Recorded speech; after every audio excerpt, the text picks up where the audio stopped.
Di tengah-tengah samudra yang asing, sebuah kapal yang membawa para pelaut pengembara terjebak dalam badai. Navigator mencoba mengarahkan kapal ke arah yang menguntungkan, ketika, tiba-tiba, salah satu pelaut melihat bahwa mereka diserang oleh Tanapod, kepiting laut karnivora raksasa. Memanjat ke atas kapal, kepiting ini membunuh semua orang yang dilewatinya. Berusaha untuk tidak menyerah pada kepanikan, para pelaut mengambil apapun yang mereka bisa untuk menangkis kepiting tersebut. Mereka menggunakan tombak, kapak, dan senjata lainnya, tetapi tidak dapat melukai Tanapod karena cangkangnya terbukti terlalu kuat. Siapapun yang mencoba menghadapi monster ini akan menjadi mangsa empuk, entah terlempar ke laut atau tercabik-cabik. Setelah menghabisi separuh kru, Tanapod mundur ke Palka. Para penyintas menyadari bahwa mereka perlu mencari negosiator yang bisa turun ke Palka dan berkomunikasi dengan monster itu untuk mengetahui apa yang diinginkannya. Untuk memilih orang ini seadil dan seobjektif mungkin, Thorin mengusulkan pengundian buta dengan beberapa string dan hanya satu yang pendek. Hak untuk menggambar pertama diberikan kepada pelaut muda dan tidak berpengalaman yang, untungnya, menarik tali panjang dan dengan demikian aman dari bahaya. Berikutnya adalah Melis, yang menarik senar untuk dirinya sendiri dan saudara laki-lakinya yang cacat, juga menarik 2 senar panjang. Kemudian, giliran seorang pelaut kekar yang menarik satu-satunya senar pendek. Mengubah aturan di tengah-tengah pengundian, dia menyatakan dirinya sebagai pemimpin kapal karena ketidakhadiran kapten dan memilih seorang korban untuk bernegosiasi dengan monster itu. Ironisnya, orang yang terpilih adalah Thorin yang mengusulkan undian yang adil. Para pelaut memaksanya untuk turun ke Palka, dan Thorin memutuskan lebih baik menerima nasibnya daripada melawan rekan-rekannya yang bersenjata. Daripada jatuh ke dalam lubang di geladak, dia menuruni tangga. Yang lain, takut kepiting itu akan melarikan diri, menutup dan memblokir pintu, dengan asumsi Thorin tidak mungkin selamat dan kembali. Begitu sang negosiator turun, Tanapod menyerangnya, menganggapnya sebagai mangsa empuk. Mencoba melarikan diri dari monster itu, Thorin kembali ke tangga sempit yang lorongnya terlalu sempit bagi kepiting untuk mencapainya. Dengan menggunakan mayat salah satu pelaut, Tanapod menuntut untuk dibawa ke Pulau Faiden, sebuah pulau yang penuh dengan orang-orang yang bisa menjadi mangsa berikutnya. Sebelum menyetujui permintaan sang monster, sang negosiator mengajukan sebuah kesepakatan. Ia akan tetap hidup selama mereka dalam perjalanan menuju pulau tersebut, karena ia adalah satu-satunya orang yang dapat menavigasi kapal dan menentukan arah yang tepat.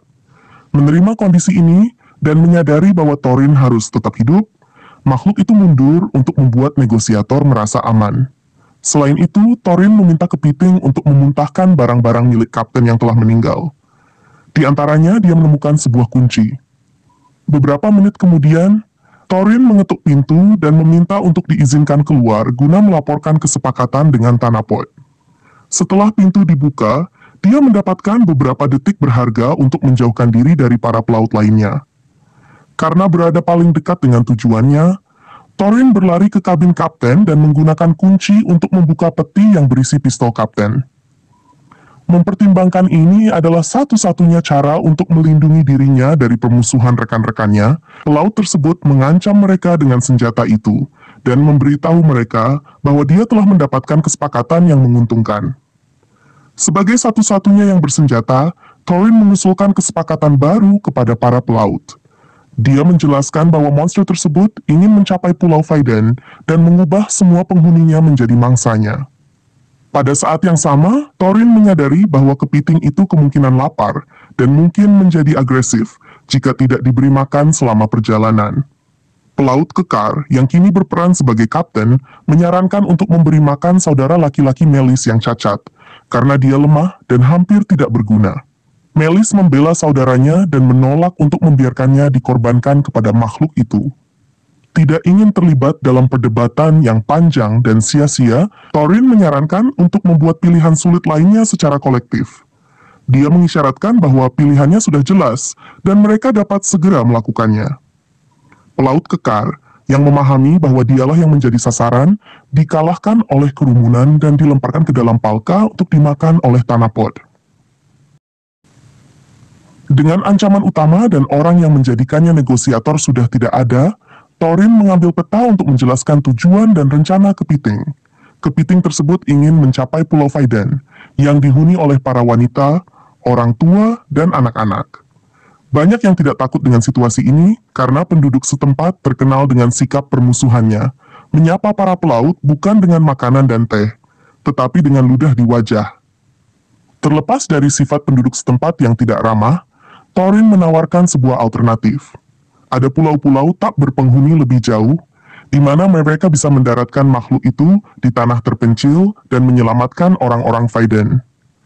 Menyadari bahwa sebagian besar pelaut bingung dan takut untuk menyuarakan pendapat mereka, Thorin menyarankan pemungutan suara rahasia, di mana semua suara memiliki hak yang sama, dan tidak ada yang tahu siapa yang memilih apa.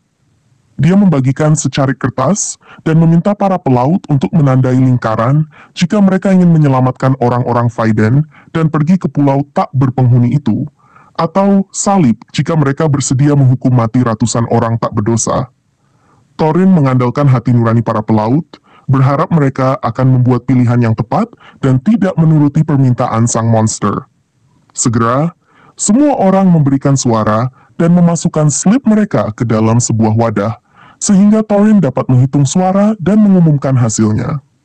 Beberapa menit kemudian, Thorin kembali kepada para pelaut dan mengungkap bahwa dia telah melipat surat suara dengan cara yang unik, membuat masing-masing surat suara berbeda. Dia tidak memperingatkan mereka sebelumnya untuk melihat siapa yang akan memilih yang mana. Pada akhirnya, Thorin mengidentifikasi dua pengkhianat pengecut yang mengkhianati sesama pelaut dan bersedia membuat kesepakatan dengan Tanapod.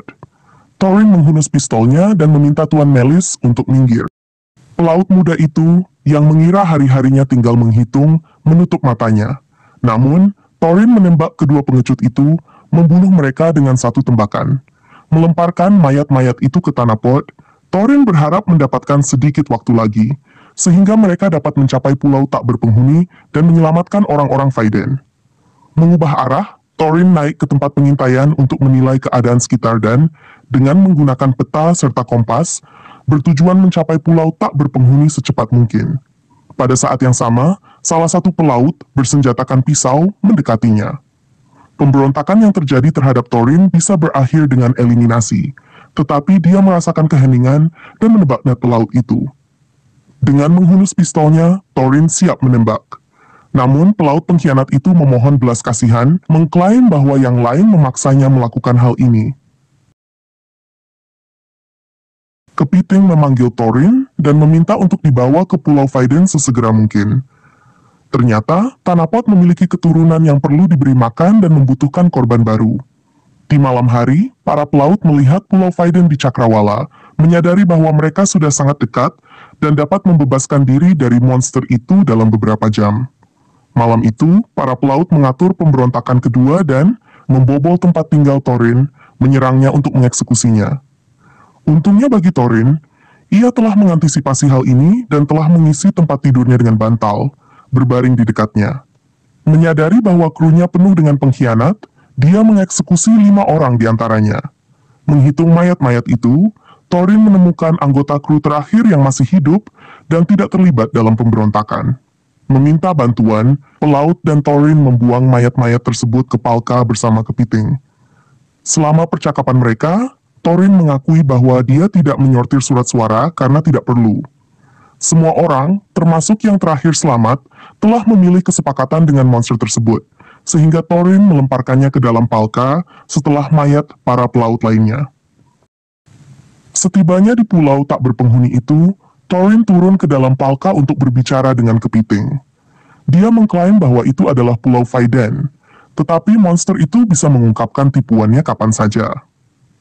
Untuk mengulur waktu yang berharga, Thorin berbicara tentang karakteristik hiu Jabberwock. Dagingnya tidak bisa dimakan karena kandungan lemaknya yang tinggi dan kulitnya terlalu keras untuk dijadikan pakaian. Dengan menusuk 2 tong, Thorin menjelaskan bahwa satu-satunya sumber daya yang berguna adalah lemaknya, lalu menembakkan lampu minyak tanah, menyalakan api.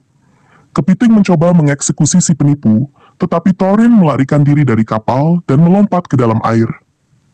Menemukan Scotchy dan menuju ke Pulau Faiden, satu-satunya orang yang selamat menyaksikan Tanapod terbakar dan kapal perlahan-lahan tenggelam. Akhir yang dramatis dan penuh ketegangan,